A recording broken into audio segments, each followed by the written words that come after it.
Maintenant, parlons de l'adoption de la loi 2 sur la rémunération des médecins qui soulève la colère des omnipraticiens et des spécialistes du Québec. Plusieurs médecins qui accusent le gouvernement Legault de brimer leur liberté. Jean-François, donc, plusieurs disent aussi que ça va entraîner une vague de départ.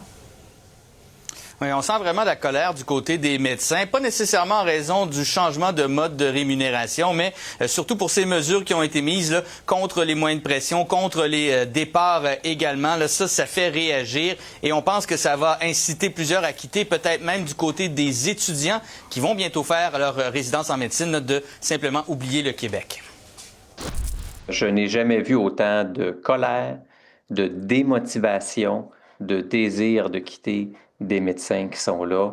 Malheureusement, là, clairement, que si ce qui est sur la table reste sur la table telle quelle, retraite, déménagement. J'ai l'impression qu'on désigne un faux coupable, qui est les médecins, puis là, on les dévalorise, puis on dit que c'est à cause d'eux autres que le système de santé va mal, puis on se sert de ça pour accélérer la destruction du système de santé publique. La dévalorisation qu'on vit en ce moment, ça enlève la force à bien des gens de continuer. Fait qu'il y en a qui vont partir à la retraite, qui vont réorienter leur carrière, qu'il y a la relève qui va choisir de ne pas devenir médecin.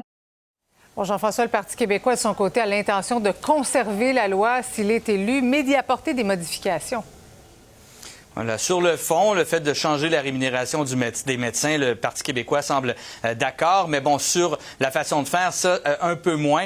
On dit qu'on va peut-être modifier, évidemment, là, des choses si on entre au pouvoir. Du côté des autres partis d'opposition, on est contre, bien entendu, les mesures qui limitent la liberté des médecins.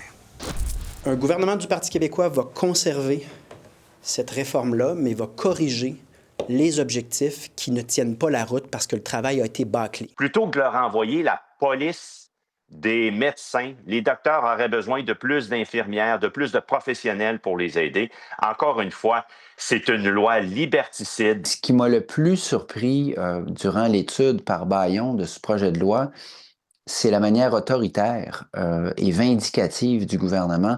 Honnêtement, je trouve que ça commence à ressembler à une vendetta. Je rappelle que déjà, là, la Fédération des médecins spécialistes du Québec avait annoncé qu'elle allait contester en cours cette loi et notamment les nombreuses mesures qui restreignent la liberté des médecins. Pour ce qui est du ministre de la Santé, Christian Dubé, il n'était pas disponible pour nous parler aujourd'hui, mais sur les autres médias qu'il a rencontrés aujourd'hui, a mentionné qu'il allait prendre la semaine pour bien expliquer aux Québécois ce qu'il y a dans ce projet de loi-là. Merci, Jean-François.